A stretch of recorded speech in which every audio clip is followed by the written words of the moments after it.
गोष्ट लक्षात ठेवली पाहिजे की सत्य आहे ते आहे, ते आपण बदलू शकत नाही, त्याची व्यवस्था करू शकत नाही किंवा त्यावर आपलं प्रभुत्व असू शकत नाही. दुसरी गोष्ट अशी आहे की ह्या मानव चेतनेत आपण ते जाणू शकत नाही. आज ज्ञानबा तुकारामांचं भजन ऐकलं तेव्हा फार आनंद वाटला की अजून त्यांचं स्मरण लोकांना आहे आणि त्यांचं नाव घेत आहे. त्यांनी सांगितलं की सगळ्यांनी परमेश्वर मिळवला पाहिजे आणि त्यासाठी देवाची आठवण ठेवली पाहिजे. कारण जर त्यांनी ही गोष्ट सांगितली नसती तर आपण एवढ्या भक्तीच्या मार्गात राहिलो नसतो, कधीच आपली वाट लागली असती. स्वातंत्र्य मिळाले इतके दिवस झाले तरी सुद्धा अजून आपण धर्मात उभे आहोत. धर्म म्हणजे अंधश्रद्धा नव्हे, धर्म म्हणजे पैशाचा खेळ नव्हे. धर्मासाठी एवढं जाणलं पाहिजे की हे आपल्या अंगात बांधलेलं एक काहीतरी विशेष परमेश्वराने दिलेलं एक महान गुणाचं एक भंडार आहे. पण ते जागृत झाल्यावर सुद्धा आपल्याला धर्म समजत नाही. समजा आपण हिंदू असो, मुसलमान असो, ख्रिस्ती असो, कोणत्या धर्माचे असतो तरी मनुष्य कोणतंही पाप करू शकतो. म्हणजे आश्चर्य वाटतं की हा मनुष्य स्वतःला धार्मिक बनवतो, देवळात जातो, घंटा वाजवतो, देवासमोर बसून इतके प्रवचन ऐकतो, सगळं काय आहे, आणि तरीही सुद्धा हा मनुष्य असा पापकर्म कसे करतो म्हणून शंका येते. आणि मग लोक म्हणू लागतात की देव धर्म वगैरे सर्व खोटं आहे आणि ती गोष्ट खरी नाही. पण हे अशास्त्रीय बोलणं झालं. तुम्ही आधी ओळखून पहा परमेश्वर आहे की नाही, त्याचा आधी पत्ता लावला पाहिजे. जोपर्यंत तुम्ही पत्ता लावत नाही तेव्हा एवढं म्हणू शकता की परमेश्वर आहे किंवा नाही हे मला माहित नाही. पण सगळ्यांनी हे सांगितलं आहे की तुम्ही आत्मसाक्षात्कार घेतला पाहिजे. जोपर्यंत तुम्ही आत्मसाक्षात्कार घेत नाही तोपर्यंत आपल्याला जी काही भ्रामिक कल्पना आहे देवाबद्दल ती नष्ट होणार नाही आणि आपला संबंध परमेश्वराशी झाला पाहिजे, जीवाशिवाचा संबंध झाला पाहिजे, असं प्रत्येक संतांनी सांगितलं. संतांचं कार्य अगाध आहे.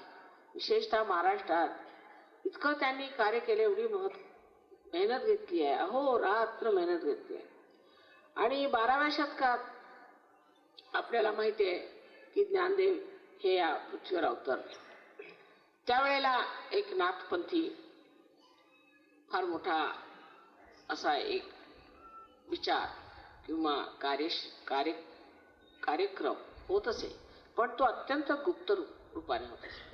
नाथ लोकांमध्ये अशी प्रथा होती, परंपराच होती की एक गुरुला एकच शिष्य असायचा. तेव्हा एक गुरु एकच शिष्याची कुंडलिनी जागृत करत असत आणि त्यालाच कुंडलिनीचं ज्ञान देत असत, इतर लोकांना देत नसत.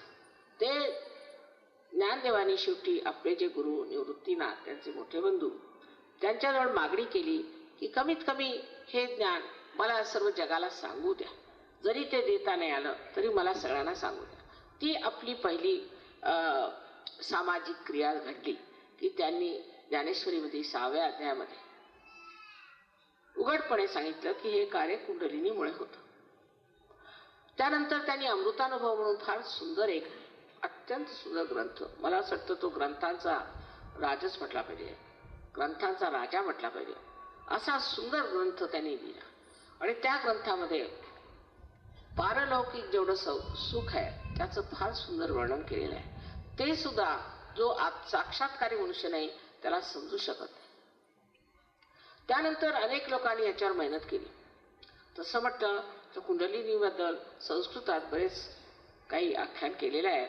तर आपण म्हणू शकतो की मार्कंडेय स्वामींनी 14,000 वर्षापूर्वी कुंडलिनीचं वर्णन केलं होतं आणि त्याच्यानंतर मग आदिशंकराचार्यांनी सुद्धा 6व्या शतकामध्ये ह्याचं वर्णन केलेलं आहे, चांगलंच स्पष्ट रूपाने. पण ते संस्कृत भाषेत असल्यामुळे जनसमाजासमोर ते आलं नाही. आणि बाकी जे धर्म मार्तंड होते आणि ज्यांना कुंडलिनीचा गंधही नव्हता आणि तिकडे लक्षही नव्हतं, नुसतं आपलं पांडित्य दाखवण्यापलीकडे त्यांना दुसरं काही येत नव्हतं, अशा लोकांनी तिकडे लक्ष दिलं नाही आणि हे काहीतरी गोपनीय वस्तू आहे असं समजून त्याला एकीकडे सारून ठेवलं. ज्ञानेश्वरांनी फार मोठे उपकार आपल्यावर केले.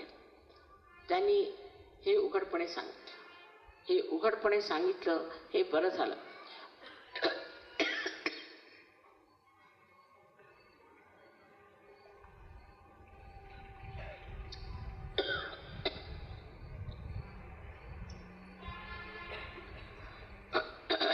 त्याच्यानंतर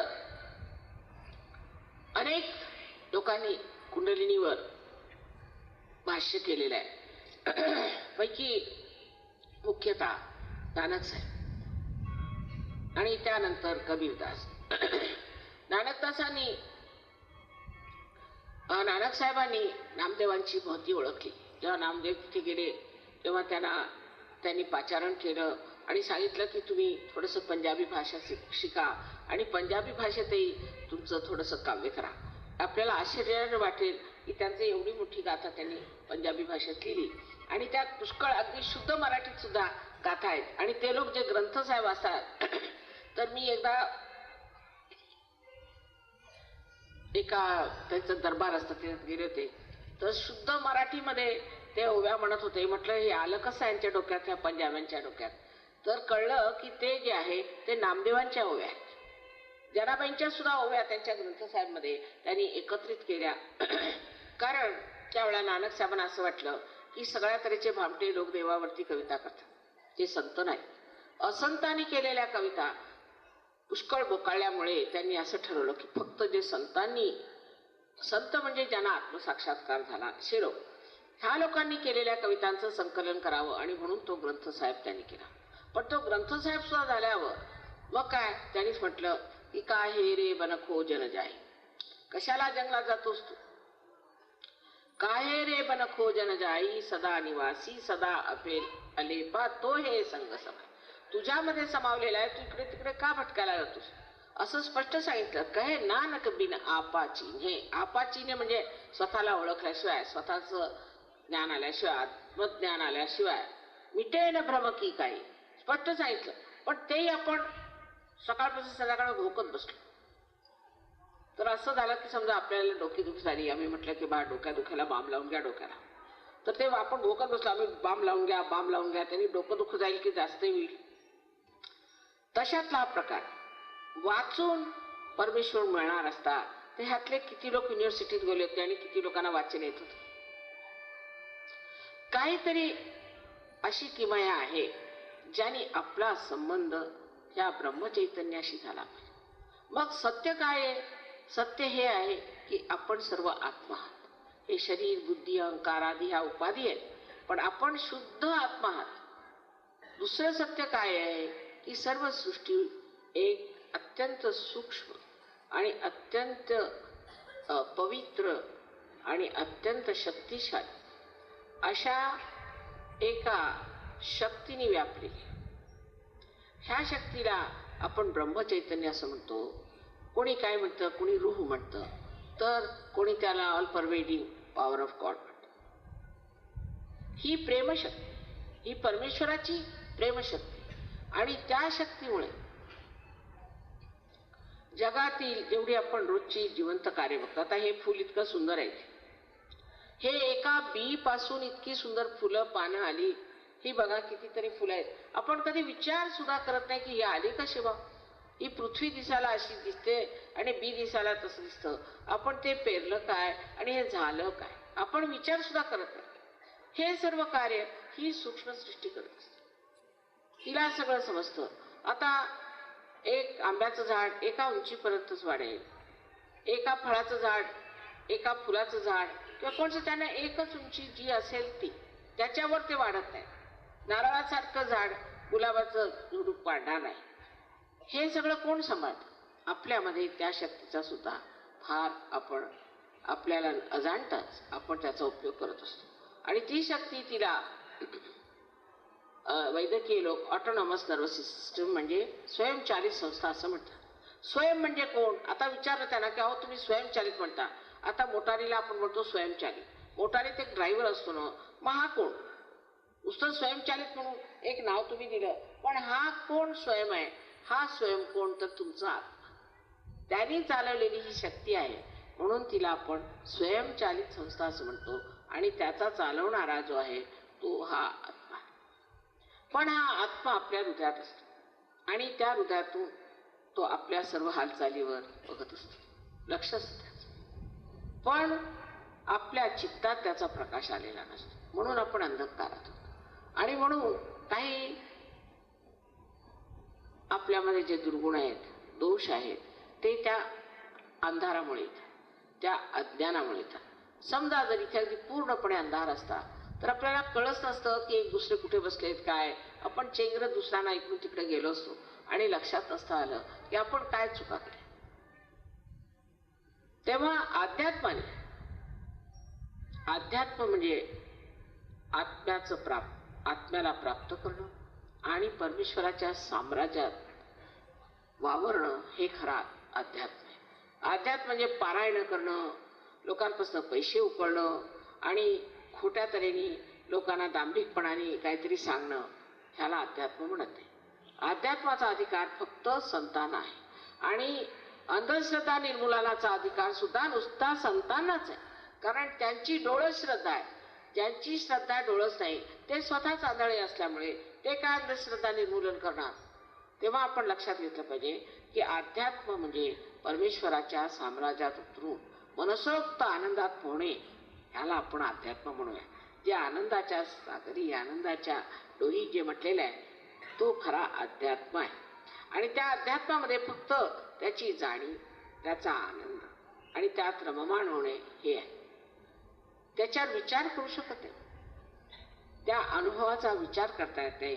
आणि अनेक तरतरेने जरी ज्ञानेश्वरांनी एवढी मेहनत करून समजावलं तरी की हा अमृतानुभव आहे, तरी सुद्धा तो अनुभव आल्याशिवाय, ती चव मिळाल्याशिवाय त्याबद्दल सांगणं म्हणजे कठीण आहे. नंतर परमेश्वराने आपल्यामध्ये ही व्यवस्था उत्तम केलेली आहे आणि ही आपल्यात आहे हे आपल्याला अनेक वर्षापासून माहिती आहे.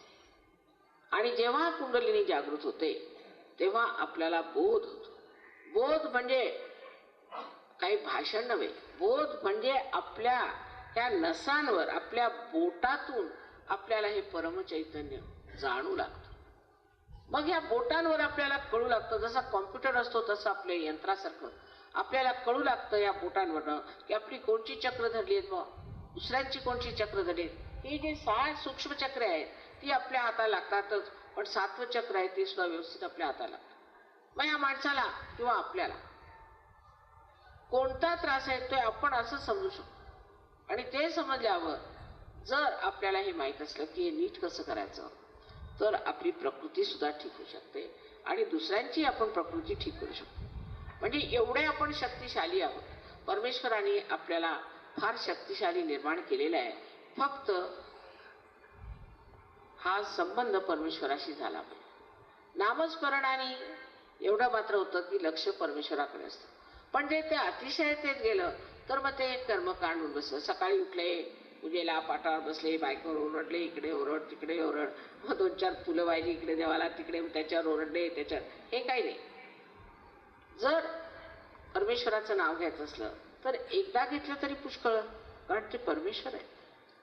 पण अनेकदा त्यांचं नाव घेणं आणि नुसती त्याची, मला असं कळलं की ते 1.25 लाख नावं घेतात. अहो 1.25 लाख कशाला पाहिजे. एकदा परमेश्वराचं नाव घेतलं तर झालं. पण जसा टेलिफोनला कनेक्शन नसलं आणि तुम्ही 1.25 लाखदा फिरवा नाही तर 3 लाख फिरवा, तुमचा काय संबंध होणार आहे. म्हणून सरळ एक साधी गोष्ट आहे की आपला संबंध परमेश्वराशी झाला पाहिजे. साधू संतांनी एवढ्यासाठी सांगितलं की आपण देवापासून दूर गेलं नाही पाहिजे. म्हणून देवाची आठवण ठेवण्यासाठी काय सांगितलं की देवाचं नाव घेतलं पाहिजे, देवाकडे लक्ष ठेवलं पाहिजे. पण त्याला काय माहिती की मनुष्य कसा आहे. खरोखर मला असं वाटतं की संतांना देवाची काही माहितीच नाही. जर संतांना माणसाची काही माहिती नाही जर असती तर त्यांनी असं सांगितलं नसतं. कारण आपण बघतो की हातामध्ये माळ घ्यायची आणि सगळ्यांचे गळे कापत फिरायचे फार आपल्याला रोजच दिसत आहे. दांभिकपण आपल्याला रोज दिसतो. तेव्हा वाटतं हे कसं काय संतांनी सांगितलं. पण संतांचं चुकलेलं नाही. संतांना माहितीच नव्हती की मनुष्य कसा आहे. कोणत्याही गोष्टीला अतिशयतेला जातो इतकंच नव्हे तर त्याचं सार आहे तो विसरून जातो. त्याचं सार काय ते लक्षात घ्या. चोखामेळापासून ज्ञानेश्वरापर्यंत रामदासापासून तुकारामापर्यंत सगळ्यांची जर तुम्ही एक चादर विणली तर ती संबंध अध्यात्म आहे. आता अशा अध्यात्माचं वर्णन कुणी करा.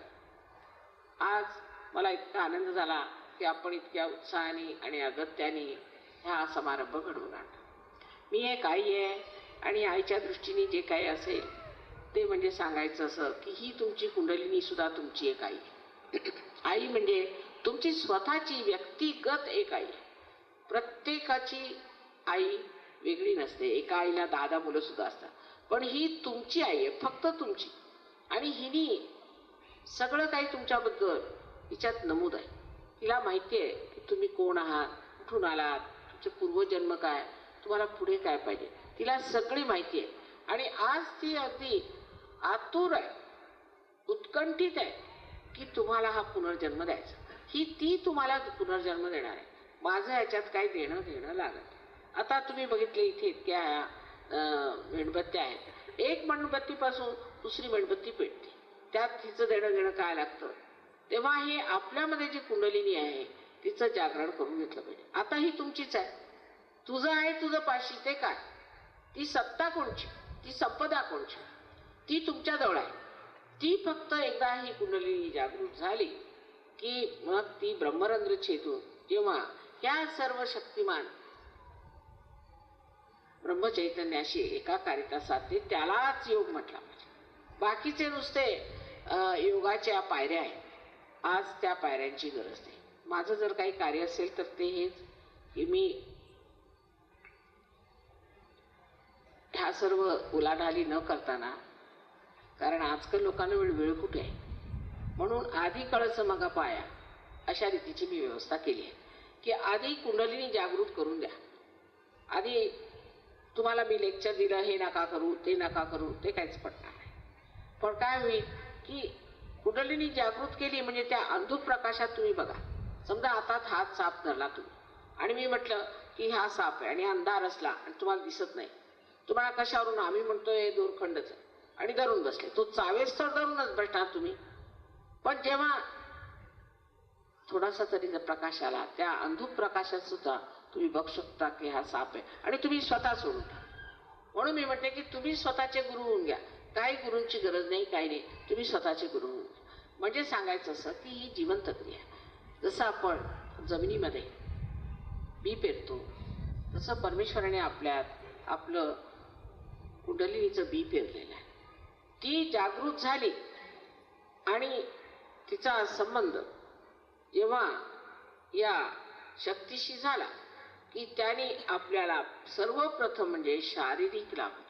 त्याला कारण असं की ही जी चक्र आहे, ही चक्र जेव्हा काही कारणाने फार उपयोगात येतात तेव्हा त्यातली शक्ती संपून जाते. आणि जेव्हा कुंडलिनी जागृत होते तेव्हा ती त्यांना त्यांची शक्ती देते. शक्ती दिल्यावर मग शेवटी ती त्या शक्तिपुंजाकडे म्हणजे ह्या सर्वीकडे वापलेल्या या महान शक्तीकडे जेव्हा धाव घेते आणि तिचा संबंध होतो तेव्हा अव्याह तिथून शक्ती वाहत असते आणि मग काहीही काळजी करण्याचं कारण नाही. हे इतकं सहज आणि सरळ आहे. त्याच्यासाठी काही करावं लागत नाही. विशेषतः म्हणजे याचे काही डोक्यावर उभं राहायला नको किंवा काही काही त्याच्यासाठी पैसे द्यायला.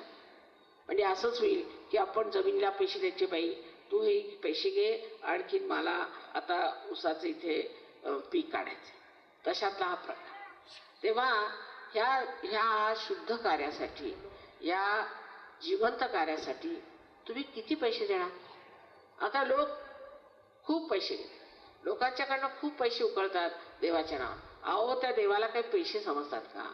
त्याला पैसे कशाशी काढतात माहिती आहे का? तुम्हीच पैसे काढले आणि तुम्हीच बँका काढलेल्या आहेत. देवाकडे काही बँक काही नाही आहे.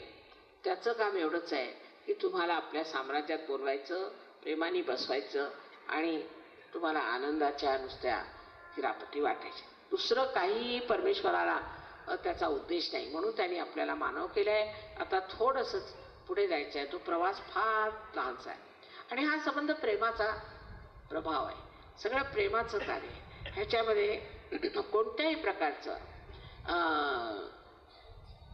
व्यवहार नाही किंवा कोणत्याही प्रकारचा व्यापार करताय, हा प्रेम आहे. आईच्या प्रेमाचा व्यापार कुणी केलेला ऐकला आहे का? तशातलाच प्रकार आहे. तेव्हा ही तुमची आई तुमच्यामध्ये स्थित आहे आणि ती तुम्हाला जागृती देते. आता ह्यावर पुष्कळ लोकांचं असं म्हणणं आहे की मेडिकल मध्ये कुंडलिनीचं नाव नाही. आज नाही तर उद्या येणारच आणि झालंच आहे. हळूहळू परदेशामध्ये विशेषतः रशियामध्ये लोकांनी लक्षात घेतलं. शहाणे लोक, फार शहाणे आहेत. आपल्या इथल्या लोकांसारखे नाही की अर्धवट तिकडे अर्धवट तिकडे. नधड यांना त्या स्थितीला पोचले, नधडी आपल्या भारतीय परिस्थितीत आहे. तर ह्या लोकांना असं वाटतं की ते लोक अगदी स्वर्गात बसले. तशातली मुळीच गोष्ट नाही. त्यांनी जे काही एकांगीपणाने आपल्या सायन्सला वाढवलं आणि भौतिक प्रगती केली, त्याचे त्यांना इतके त्रास आहेत की आपण त्यांच्यापेक्षा फार सुखी आहोत. आपल्याला माहितीच नाही की त्यांना केवढे त्रास आहेत आणि केवढे भयग्रस्त आहेत ते. कारण काय आहे की सायन्स हे एकांगी आहे. सायन्सला जोपर्यंत अध्यात्माचा पाया मिळणार नाही तोपर्यंत ते एकांगी स्वरूपाचं जे काही तुमचं भवितव्य आहे ते नाशवान आहे आणि ते सर्वांना नष्ट करेल आणि लोक नष्ट होत आहेत. आपल्याला आश्चर्य वाटेल की अमेरिका सारख्या देशामध्ये 65% लोक भयंकर घाणेरड्या आजाराने त्रासलेले आहेत. त्यांचा काहीही इलाज त्यांना मिळत नाही. कसं करायचं ते समजत नाही. आणि हे 65% लोक आहेत. त्याशिवाय जे बाकीचे लोक आहेत त्यांना ही भीती बसली की आम्हालाही हा रोग लागेल आणि तिथे नाना प्रकारचे इतके विक्षिप्त रोग आहेत की त्या रोगांचं काही निदान लागलेलं नाही आणि ते कसं ठीक होईल हे त्यांना समजत. रोगाचीच गोष्ट नाही आहे. तसंच मारामारी खूप अगदी. जर तुम्ही न्यूयॉर्कला गेले तर हातात सोन्याच्या बांगड्या वगैरे काही घालून शकत नाही, मंगळसूत्र राहू शकत नाही, सगळं उडून घेते. इतके तिथे म्हणजे हिंसाचाराचे प्रकार फार जास्त आहेत. आणि त्या हिंसाचारामध्ये ते लोक इतके त्रासले आहेत की त्यांना आता समजत नाही करायचं तर काय करायचं. तेव्हा जो आपला अध्यात्माचा पाया आहे, जो आपला वारसा आहे, ही फार मोठी आपल्याजवळ संपदा आहे, फार मोठी संपदा. कारण जी नैतिक मूल्य आहे ज्यांनी आयुष्याला एक तऱ्हेचं संतुलन येतं, ज्यांनी मानवाला जनावरांपासून आपण वेगळं करू शकतो, अशी जी ही फार मोठी संपत्ती आपल्याजवळ आहे, ती जर आपण पूर्णपणे वाढवली तर हे सगळे बाहेरचे दोष आपल्या पायावर येतातच आहेत. पाहिल्याच आपण धावून आले. आणि विचारा महाराष्ट्रात कशाला आले. त्यांना दिसतं ना ते संत आहेत सगळे, इथे सगळं चैतन्य भरलेलं आहे, सगळीकडे प्रकाश, म्हणून आम्ही इथे आलो. आपल्याला दिसत नाही. जिथे विकतं तिथे विकत नाही, त्यातली गोष्ट आहे. आणि त्यात काहीतरी दीड शहाणे किंवा रिकामटेकडे लोक असं म्हणायला तयार झाले की हे सगळं खोटं आहे आणि परमेश्वर नाही. त्यामुळे या गळचेपीमुळे आपला अध्यात्म मागे पडलेला आहे. अध्यात्माचा पाया फार जरुरी आहे. त्याच्यावर मग तुम्ही वाटेल ती प्रगती करी, कोणत्याही तऱ्हेचं तुम्ही पाऊल घातलं तरी ते संतुलनात राहील आणि प्रगती सर्वांगीण होईल, एकांगी होणार नाही, हे लक्षात ठेवलं पाहिजे. आणि जोपर्यंत ही गोष्ट तुम्ही लक्षात ठेवणार नाही तोपर्यंत न धड इकडे न धड तिकडे अशी आपली परिस्थिती होणार. तेव्हा आपल्याजवळ जे आहे ते आपण आधी मिळवलं पाहिजे. आपली जी संपदा ती मिळवली पाहिजे. सायन्समध्ये आपण कुठवर जाऊ शकतो? शेवटी जाऊन ते जे खड्ड्यात पडले ते दिसत आहे, मग आपण कशाला त्यांच्या मागे जायचं? पहिला आपला पाया ठीक केला पाहिजे आणि तो अध्यात्माचा पाया आहे. महाराष्ट्रात अनेक गोष्टींचा मला आश्चर्य वाटतं. मी जन्मात म्हणजे आमच्या वडिलांच्याकडे ते सुद्धा फार मोठे संत होते. मी कधी दारू म्हणून काय असतं ते मला माहीत नव्हतं. मी दारू कधी अशी डोळ्यांनी पाहिली नाही, मला काय माहीत नव्हतं. आणि कधी मला या सर्व गोष्टींचा म्हणजे आम्ही कधी आमच्या म्हणजे लहानपणी आम्ही कधी आमच्या कानावर सुद्धा असल्या गोष्टी आल्या त्या आजकाल होतात. आमचे साहेब जेव्हा मेरठला कलेक्टर होते तेव्हा कुणी अशी लाच लुचपत वगैरे असे म्हणजे घेतात लोक, हे काय आम्ही ऐकलंच नव्हतं. त्यावेळेला होतच नसे. फार तर एखाद्या चपराशी बिपराशी 2 रुपये घेत असेल तर घेत असेल, पण कधी आम्ही ऐकलं नाही. म्हणजे आपल्याला आश्चर्य वाटेल की मी आता बाहेरून इकडे येते तर मला आश्चर्य वाटतं की जिथे जा तिथे तो पैसा खातो, तो पैसा खातो, तो पैसा खातो, म्हणजे काय जेवत नाही का म्हटलं, तसंच पैसेच खात राहतो. अशा तऱ्हेच्या या स्थिती का आली? कारण आपला अध्यात्म त्याचा पाया नाही बसलेला. हे संत साधू कधी पैसे खाले असते का? ते दारू प्याले असते का? त्याने असलं वागणं केलं असतं का? कधीही करणार नाही. कारण काय? त्यांची जी पातळी ती किती उच्च होती ती तुम्ही विचाराने समजू शकत नाही, पण त्यांच्याकडे बघून आपल्याला वाटेल की किती आदर्श लोक होते त्याचे. बरं, त्यांच्या जात पात काही. एकनाथ महाराज ज्या घरी जेवायला जायचे आणि जेवले, त्यांना काही धर्म मार्तंड मारायला सुद्धा आले, त्यांनी काही कोणाची कदर केली नाही. कारण सर्व परमेश्वरांनी बनवलेले लोक आहेत. जातीपाती हा सुद्धा मनुष्याने बनवलेला सगळा काही प्रकार आहे. त्यात परमेश्वराचा काय संबंध आहे? परमेश्वराने सगळ्यांना एकसारखं बनवलं आहे. तेव्हा जात पात ह्या गोष्टीकडे लक्ष न देताना त्याचं एवढंच होतं की गरिबांचं मात्र उद्धार झाला पाहिजे. पण गरिबांचा उद्धार तरी तुम्ही कसं करणार? गरिबांचा उद्धार नुसतं बोलून नाही होणार, त्याच्यासाठी सहयोग घ्यायला पाहिजे. सहयोगाने अनेक चमत्कार घडले. त्यातला एक आहे की सहयोगी गरीब राहत नाही. तो गरीब राहते कारण लक्ष्मीची कृपा होते. तो गरीब राहत नाही. लंडनला आपल्याला आश्चर्य वाटेल की मी तिथे इतका वेळ घालवत नाही जितका महाराष्ट्रात घालवलेला आहे. पण आमच्या सहयोगामध्ये इतके लोक आले, सहयोगी तिथले इंग्लिश लोक, म्हणजे तुम्हाला माहिती आहे किती कठीण जीव, पण ते सुद्धा इतके वाकून त्याच्यात आले आणि नम्रतेने त्यांनी सहयोग घेतला. आणि विशेष सांगायचं म्हणजे की इतकी बेकारी तिथे असताना सुद्धा सहयोगात एकदा आले की बेकारी त्यांची गेली. एकही सहयोगी बेकार म्हणणं म्हणजे कठीण. तेव्हा आपल्याला आश्चर्य वाटेल की आपल्या देशातली जी दुर्दशा आहे ती सुद्धा सहयोगाने नष्ट होऊ शकते. कारण जेव्हा सर्व शक्तिमान परमेश्वरच आपल्या पाठीशी येऊन उभा राहिला तेव्हा आपल्याला कोण त्रास देणार आहे? तेव्हा बुद्धी सुद्धा मनुष्याची एकदम प्रगल्भ होते, वाढते.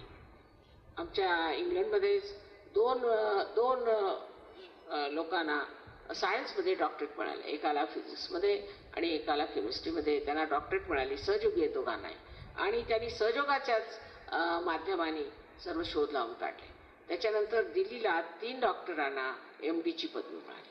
म्हणजे हे सगळे त्यांनी जे काही केलेलं आहे त्याच्यात फक्त मी त्यांना सल्ला दिला की तुम्ही अशा रीतीने प्रयोग करा आणि हे सिद्ध होईल. आणि तसं झालं.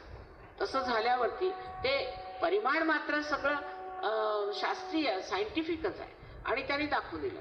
तरी सुद्धा हिंदीमध्ये अशी म्हण आहे की बकरी की 3 टांग, म्हणजे बकरीच्या मागचे पाय धरायचे आणि म्हणायला 3 टांग, 1 2 3. परत त्याला म्हटलं अरे बाबा हे पाय सोडतो इकडून धरायला म्हणायचं 1 2 3. तशातले इथे काहीतरी हट्टी लोक आहेत आणि त्यांचं असं म्हणणं आहे की सायन्स आणि अध्यात्म याचा काहीही संबंध नाही आणि अध्यात्मात मनुष्य गेला तो गरिबीत होतो. आपल्यातला जो हिंदुस्थानातला अध्यात्म आहे त्याच्याबद्दल त्यांचं असं म्हणणं आहे की जर आम्ही अध्यात्म घेतला म्हणून आम्ही गरीब झालो. माझं असं म्हणणं आहे की आपण आत्मसाक्षात्कार घेतला नाही, ज्याला हे लोक अध्यात्म म्हणतात ते चुकीचं आहे. आजपर्यंत जे तुम्ही देवाला आळवत बसले, इतक्या वाऱ्या केल्या, त्याचं सार्थक व्हायची आज वेळ आल्यावर अजून कशाला वाऱ्या करता? ज्यासाठी तुम्ही वाऱ्या केला ते झालं, पूर्ण झालं, आता आपलं मिळवून घ्या. तर त्यावर त्यांचं म्हणणं नाही आमचा कर्मभोग आहे. हे कोणी सांगितलं तुम्हाला? एक आमचे गुरु आहेत त्यांच्याला तुमचा कर्मभोग आहे. मग तुम्ही म्हटलं गुरुला कशाला ठेवलं? त्याला म्हणा आमचा कर्मभोग काढ, मी आई आहे. असा जर गुरु आहे जो तुम्हाला कर्मभोगाच्या गोष्टी सांगतो तर त्याला म्हणावं की बाबा तू मग आमचा गुरु कशाला आहेस? तुझा काय फायदा आम्हाला? निदान आमची प्रकृती ठीक ठेव, तेही ठेवता आलं नाही तर अशा गुरुला ठेवून तुम्ही काय करा? तर असे पुष्कळशे लोक आपल्या देशात बोकाळे. तर एकीकडे असे लोक की जे विज्ञानाच्या नावावरती उड्या मारतायत आणि दुसरीकडे लोक असे आहेत की जे धर्मपोळे आणि साध्या लोकांना लुटून त्यांना धर्माच्या गोष्टी सांगतात. त्याच्या मधोमध सहयोग हे सत्यावर आधार. सत्य ह्याच्यामध्ये तुम्हाला सत्याचा तुम्ही स्वतःच सांगाल की माताजी आमच्या हातामध्ये चैतन्य लहरी आल्या. तुम्ही स्वतः सांगाल की माताजी आमच्या ब्रह्मरंध्रातनं थंड हवा आली. आणि तुम्ही स्वतः सांगाल की माझी तब्येत ठीक झाली माताजी, आमच्या घरात सगळं ठीक झालं, मुले नीट वागू लागली. सगळं काही तुम्ही सांगाल. तुम्ही स्वतःचं सर्टिफिकेट द्यायचं आहे. मी त्यात बोलणार नाही.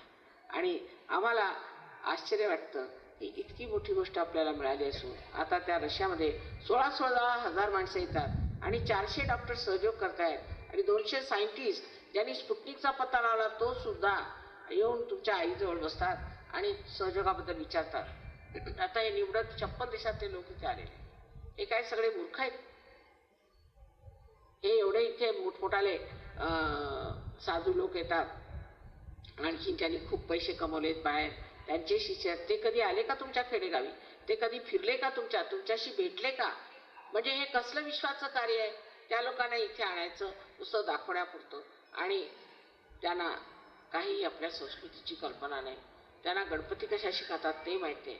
त्यांना घाणेरड्या गोष्टी शिकून ह्या देशाची इतकी बदनामी केलेली आहे, हजारो रुपये त्यांच्यापासून लुटून खाल्लेले आहेत, आणि आपण मात्र अजून सहयोगाला जागृत होत नाही. ही गोष्ट चुकीची आहे. तेव्हा आपण लोक आता ग्रामीण भागात राहतात. ग्रामीण भागामध्ये आत्तापर्यंत आपल्याला भजन म्हणणे किंवा देवाला आरती करणे, पूजा करणे वगैरे हे सगळं माहिती आहे. पण ह्याच्या पुढची पायरी हवी ना, ह्याच्या पुढची पायरी आम्हाला मिळवली पाहिजे. ती मिळवताना जरी तुमची कुंडलिनी जागृत झाली तरी माताजी आमचं असं आहे की थोडंसं आमचं असं आहे, असं करून लोक निघतात. सत्याची जर कास झाली तर असत्य सोडायला पाहिजे. जर तुम्ही असत्याला अजूनही चिकटून राहाल तर तुमची वाढ कशी होणार? तेव्हा ज्यांना सत्य होऊन उच्च पदाला पोचायचं असलं किंवा नाथ होऊन अवधूत पदाला पोचायचं असलं, त्या लोकांनी एवढं लक्षात ठेवलं पाहिजे की जे काही खोटं आहे ते आम्ही वर्ज्य करणार, त्यात आम्ही वाईट वाटून घेणार नाही. आता इतक्या दिवसापासून आम्ही करत आलो, पण इतक्या दिवसापासून चुका झाल्या त्याने काय फायदा होणार? तुमच्या वाडवडिलांनी हे केलं आणि तुम्ही हे केलेलं, तेव्हा हे सोडलं पाहिजे. ह्यानी सर्वप्रथम म्हणजे तुमची तब्येत तर ठीक होते, पण आता ग्रामीण विभागात सांगायचं म्हणजे की तुमचे जे कृषी उत्पादन आहे ते खूप भरमसाठ होते. तुमच्याकडची जी जनावर आहेत ते ठीक होती, मुलं बाळं ठीक होती, त्यांची अभ्यासात प्रगती होती. हे सगळं मी आपल्याला सांगते, त्याचा पडताळा घ्यावा. आजपर्यंत कुणी असं म्हटलं नाही की मी आत्मसाक्षात्कार देतो किंवा देतो. मी असं म्हणत नाही मी देते आत्मसाक्षात्कार, पण एवढं म्हणते की कुंडलीचं जागरण होईल आणि तुम्ही सगळेजण त्यात आत्मसाक्षात्कारी व्हाल आणि ते तुम्ही मिळवावं आणि परमेश्वराच्या आशीर्वादाचा अनुभव घ्यावा. जे काही संतांनी आजपर्यंत वर्णन करून सांगितलेलं आहे ते सिद्ध करायला आम्ही आलो. देव आहेत की नाही ते सिद्ध करायला आम्ही आलो. कोण कुठे कसं ह्या लोकांनी सांगितलेलं आहे त्याबद्दल शंका करण्यापेक्षा जे काही सांगितलं ते जर सिद्ध होत असलं ते मान्य केलं पाहिजे. ह्याच्यात खरी इमानदारी आहे आणि हा महाराष्ट्राचा वारसा, त्याच्याबद्दल आपल्याला अत्यंत अभिमान वाटला पाहिजे. ही बाहेरची मंडळी फक्त महाराष्ट्रातच राहत आहे, त्यांना अजून आतली गोप माहीत नाही आपण लोक कुठे पोचलो. तर महाराष्ट्रातले जे काही शाप आहेत तिकडे लक्ष दिलं पाहिजे. पहिली म्हणजे भाऊबंदकी, हा आपल्याला शाप आहे. महाराष्ट्राला भाऊबंदकीचा भयंकर घाणेरडा शाप आहे. त्याच्यामुळे होत आहे का? राजकारणात तर आहेच, पण ती घाण सहयोगात आणायची. मराठा ते तुका मिळवावा सांगितलेलं ते. मी म्हणते सहयोगी ते तुका मिळवावा. परत हे सांगितलं आहे श्री शिवाजी महाराजांनी स्पष्टपणे की स्वधर्म जागवा. स्व म्हणजे आत्मा, त्याचा धर्म जागवा हे सांगितले. ते आपण जागरण केलं पाहिजे. त्यासाठी माझी अगदी पूर्ण खात्री आहे की महाराष्ट्राची जमीन फार सुपीक आहे. पण ह्यातल्या या 2-3 गोष्टी जर गेल्या, पहिले तर भाऊबंदकी आणि ह्या जुनाट गोष्टी की आमची ही जात, आम्ही अमके तमके नसत्या फुशारक्या आणि त्याच्यात नुसती बडे द्यावी, दारू पितील, बायकांना आणतील, हे करतील ते करतील, नाही आम्ही हे ह्या कुळाची, आम्ही ते अमके, हे सगळ्याला काही अर्थ नाही. महामूर्खात दुसरं काय नाही. महामूर्ख जातीच्या त्या पलीकडे काय सांगतायत? तुम्ही काय करून दाखवलेलं आहे? तुमच्यातनं कोण मोठे असे निघून आले संत की तुम्ही काय मोठ्या लायकीचे आहेत? तेव्हा जात पात धरून चालायचं नाही. आपण सर्व विश्वधर्मी आहोत. ह्या विश्वामध्ये आता ही मंडळी आली बघा, तुमच्यासारखेच भजनं म्हणतात, उद्या तुम्हाला ऐकायला मिळतील. चांगली भजनं म्हणतात, सगळं काय म्हणतात, गणपतीची पूजा करतात. हे सगळे विश्वधर्मी आहे. आपण आता विश्वधर्म काढला पाहिजे आणि विश्वधर्म निघालेला आहे. सर्व अमेरिकेला तर रजिस्टरही झाला आहे विश्वधर्म, पण आपल्याकडे विश्वधर्म काय समजला पाहिजे. तो सहयोगाशिवाय येणार नाही, कारण सहयोगामध्येच ही किमया पण आहे की आपल्यामध्ये सामूहिक संवेदना आहे, सामूहिक चेतना आहे. दुसऱ्यामध्ये काय त्रास आहे तो कळतो, आपल्यामध्ये काय त्रास आहे तो कळतो. ही सामूहिक चेतना येण्या म्हणजेच काय की आपण विराटाचे अंग प्रत्यंगात हे सिद्ध होतो. आणि ते सिद्ध झाल्याबरोबर मनुष्य कुठेही असे नका, जर तुमची ती स्थिती आली तर तुम्ही इथे बसल्या बसल्या जाणू शकाल त्या माणसाला काय त्रास आहे आणि त्याचा काय इलाज आहे. ही सर्व विश्वात चराचरात पसरलेली ही शक्ती ही कार्यान्वित होते, पण त्या लायकीला उतरायला पाहिजे. सहयोगात नुसतं येऊन एकदा आलो माताजी आम्ही आलो तो दर्शनाला, आपल्याकडे महाराष्ट्रात दर्शनाचं फार वेळ आहे, तेही सांगितलंच पाहिजे की दर्शन, अहो दर्शनासाठी देव आहे. आता माझ्या पायावर डोकं फोडू फोडू कधी एवढे एवढे पाय सुजत होतात. आता मी जिवंत स्थिती तिथे बसली, मी काही दगड नाही, तर दगडाला ठीक आहे, पण माझ्यावरती सुद्धा दर्शन. पण दर्शन कशाला? माझं दर्शन घेऊन तरी काय फायदा? जर तुम्हाला आत्मसाक्षात्कार माझ्यापासून मिळाला तर बेकार आहे माझं दर्शन, त्याला काही अर्थ आहे का? दर्शन झालं. एकदा आम्ही कॉलेजमध्ये शिकत असताना लाहोरला जवाहरलालजी आले होते. त्यांना पुष्कळ उशीर झाला, 3-4 तास लागले त्यांना यायला. तर सगळे खेड्यावरून इकडून तिकडून लोक बैलगाडीतनं वगैरे आलेले बसले होते. तर आले जवाहरलालजी इतक्या उशिराने, आम्ही सगळे तिथे व्यवस्था बघत होतो. ते आले, त्यांना बघितलं, नमस्कार केले, निघाले. म्हटलं झालं काय? हो दर्शन झालं, तर चाललं म्हण. 4 तास बसले, त्यांचं भाषणही ऐकलं नाही आणि निघाले. तशातला प्रकार. दर्शन जे आहे ते स्वतःचं आत्मदर्शन आहे. आपल्याला ओळखून स्वतःला ओळखून घेतल्यानंतर मग दर्शनाला अर्थ आहे. म्हणून माझं जे काही दर्शन आहे ते तुमच्यात दिसलं पाहिजे. ही एक आई आहे, आईला काय वाटतं माझ्या सर्व शक्त्या मुलाला मिळायला पाहिजे, त्याच्या पलीकडे मला काहीही नको. आपापसात प्रेम असलं पाहिजे, भावबंदकी सुटली पाहिजे, हे मुख्य. बाकीचं मी बघून घेते, पण भावबंदकीला इलाज काय आहे तो मला समजत नाही. तेव्हा कृपा करून हे लक्षात ठेवलं पाहिजे की सहयोगाने भावबंदकी करणं हे पाप आहे. कोणत्याही प्रकारची भावबंदकी करायची नाही. त्याच्यानंतर पुढचं मी बघून घेते. बाकी जे काही म्हणाल ते व्यसनमुक्ती म्हणा, आणखी प्रत्येक प्रकारची मुक्ती ही कुंडलिनी तुमची करून देईल, त्याबद्दल मला शंका नाही. पण त्या कुंडलिनीला भावबंदकीचा रोग काही ठीक करता येत नाही असं मला वाटतं. तेव्हा तो तुम्ही लोक ठीक करून घ्या आणि समजून घ्या की हे प्रेमाचं कार्य आहे, तेव्हा आपण प्रेमाला उद्धत असलं पाहिजे. आजच्या आपल्या सोहळ्याला काय म्हणावं ते समजत नाही. असं वाटतंय की कुठेतरी गोकुळात बसून सगळी आम्ही लीला बघतोय. फार सुंदर वाटलं सगळं आपलं इतकं प्रेमाने बोलवणं, आणखी इतकं करणं. आणि एवढंच माझं म्हणणं आहे की आता सहयोगामध्ये तुम्ही उतरायला पाहिजे. सहयोग तुमच्यात उतरायला पाहिजे आणि तुमच्या जीवनात दिसला पाहिजे, तुमच्या वागण्यात दिसला पाहिजे, तुमच्या समाजात दिसला पाहिजे, तुमच्या घरात दिसला पाहिजे. लोकांना कळलं पाहिजे की सहयोगाने काय चमत्कार करून ठेवले तुमच्या. कारण सगळं जे काही आहे त्याचं परिवर्तन करण्याची शक्ती तुमच्या कुंडलीत, सर्वस्व तुम्हाला देण्याची शक्ती तिच्यात आहे. एवढी मोठी शक्ती तुमच्यात असताना तुम्हाला कशाची भीती, तुम्हाला कशाचा त्रास? आणि असा निर्भय मनुष्य जो असतो असा जेव्हा तो तयार होईल त्यावेळेला हे सर्व विश्व बदलू शकतं. विशेषतः महाराष्ट्राला एक फार मोठी जबाबदारी. नाव महाराष्ट्र ठेवलं तुमचं, ते कोणी ठेवलं ते कोणाला माहीत नाही, कोणी सांगू शकत नाही.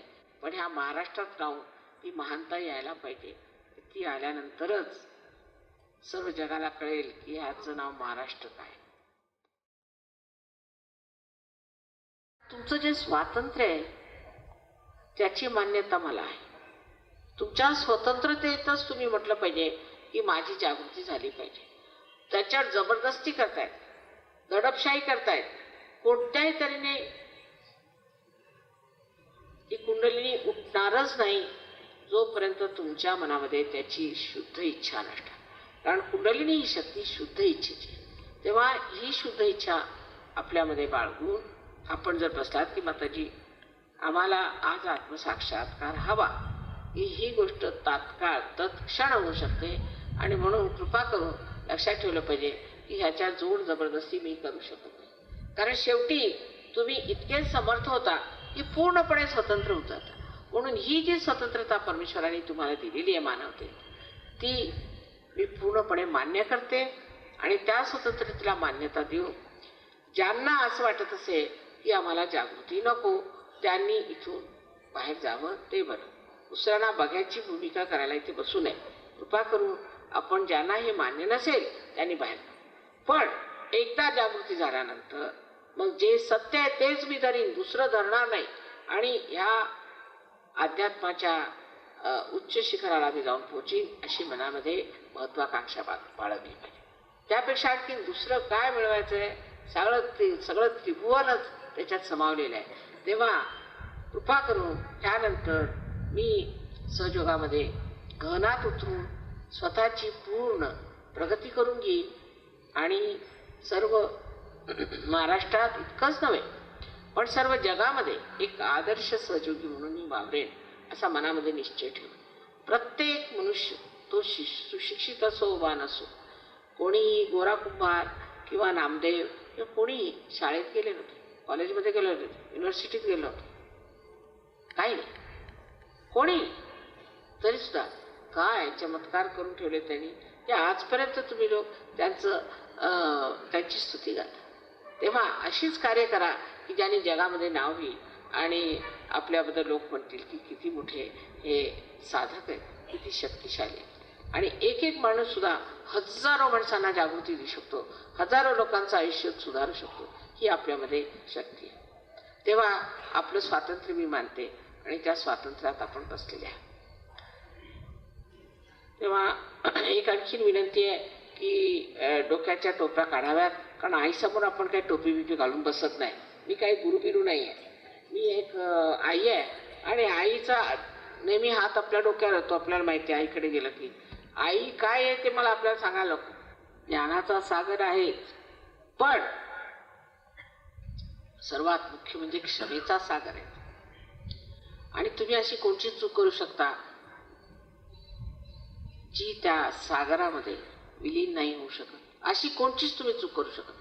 तेव्हा कृपा करून माझं हे चुकलं, माझं ते चुकलं, माझ्यात हे दोष आहेत आणि माझ्यात ते दोष आहेत, काही असले तरी ती कुंडली तुमचं स्वच्छ धुवून टाकेल. तेव्हा सध्या हा विचार करत बसायचा नाही. एक ही अट आहे. आणि तर दुसरी अट अशी आहे की तुम्ही सगळ्यांना एकसाथ क्षमा करायची, एकसाथ. म्हणजे अमका तमका आठवत बसायचं नाही, प्रत्येकाचं वैयक्तिक नाव घ्यायचं नाही. नाही, सगळ्यांना मी क्षमा करेन. अहो क्षमा करा अथवा नका करू, तुम्ही करता काय? करत काहीच नाही. पण नाही केली म्हणजे दुसऱ्याच्या हातात खेळता की नाही. जो मनुष्य तुम्हाला त्रास देऊ इच्छितो त्याला क्षमा न केल्यामुळे तुम्हालाच त्रास होतो, त्याला काही होत नाही. तेव्हा एकसार सगळ्यांना एकदा क्षमा करून टाका, म्हणजे बघा किती डोकं हलकं होईल. फार जरुरी आहे. एकसार विसरूनच जा सगळ्यांना. तिसरी गोष्ट अशी की पूर्ण आपल्यामध्ये आत्मविश्वास असला पाहिजे, पूर्णपणे, की मला आत्मसाक्षात्कार मिळेल हा आत्मविश्वास ठेवा. मला तर आहेच पूर्ण विश्वास, पण आपल्यालाही आपल्याबद्दल विश्वास असला पाहिजे. ही फार जरुरी गोष्ट आहे. तर आपल्याला आपल्याबद्दल विश्वास नाही, असं कसं होऊ शकतं, आमचं असं आहे, हे ते काही नाही. ही विशेष वेळ आहे आणि ही वेळ अशी आहे की या वेळेला जर तुम्ही जागृत झाला नाही तर तुम्ही समजणार नाही. झालं गेलं विसरून जा, काही कठीण नाही. रामदास स्वामींना एकदा विचारलं की कुंडली जागृतीला किती वेळ लागतो, त्यांनी सांगितलं तत्क्षण. घेणारा पाहिजे आणि देणारा पाहिजे. आता देणारे तर आहे पण घेणारे पाहिजेत. आणि घेणाऱ्यांना जर आपल्याबद्दल शंका वाटत असली तर आम्ही काय करायचं? तेव्हा कृपा करून उत्सुक असलं, उत्साह असला पाहिजे की आम्हाला आत्मसाक्षात्कार मिळणार आहे, परमेश्वराच्या साम्राज्यात आम्ही जाणार आहोत. आणखी इतकंच नाही, परमेश्वराच्या साम्राज्यात तर आपण जाणारच आहात, पण हे सगळं काही आपलंच आहे, स्वतःच आहे. तो खजिना आपल्याला मिळणार आहे. बर, आता आपण सगळेजण डोळे मिटा आणि दोन्ही हात माझ्याकडे करा. असे नुसते हात थोडे वर करून.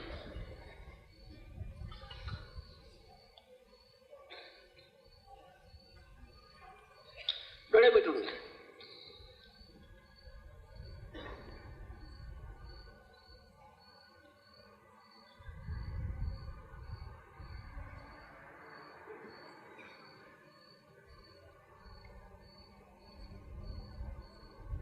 आता डोळे उघडा हळूहळू.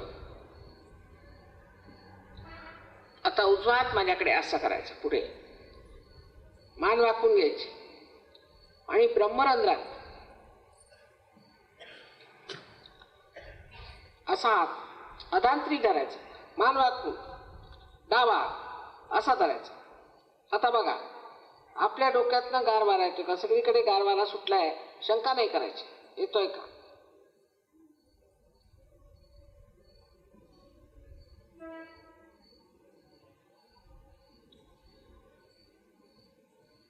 आता डावा हात माझ्याकडे करा. परत मान खाली वाकायची. परत उजव्या हाताने अदांतनी धरून कुणाकुणाला दूर, कुणाला जवळ, कुणाला थंड, कुणाला गरम, असं डोक्यातनं काहीतरी वाऱ्यासारखी लहरी अशा येते. फार थंड नाही.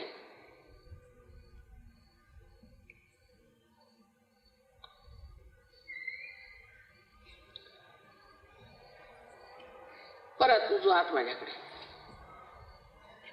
आणि डावा परत बघा डावा.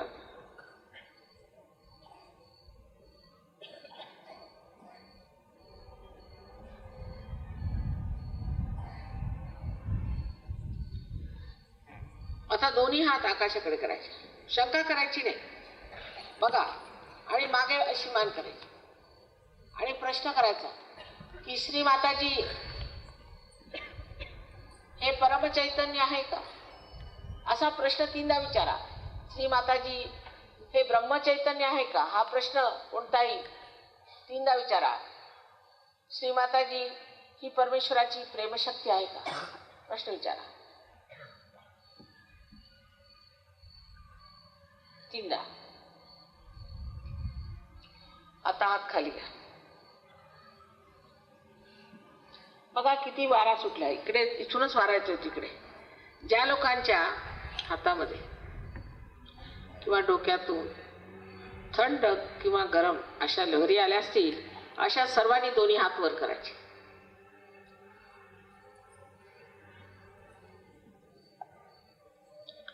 वा, त्या अशोकाला सुद्धा वाटलं असेल की अशोकनगर म्हणजे किती आध्यात्मिक आहे. सगळ्यांना माझा नमस्कार. सगळ्या संत साधूंना माझा नमस्कार आणि आपण सर्वांना नमस्कार. आता माझ्याकडे बघून निर्विचार, विचार नाही करायचा.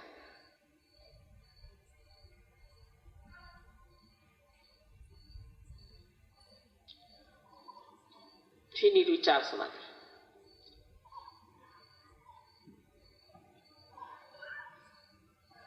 सहयोग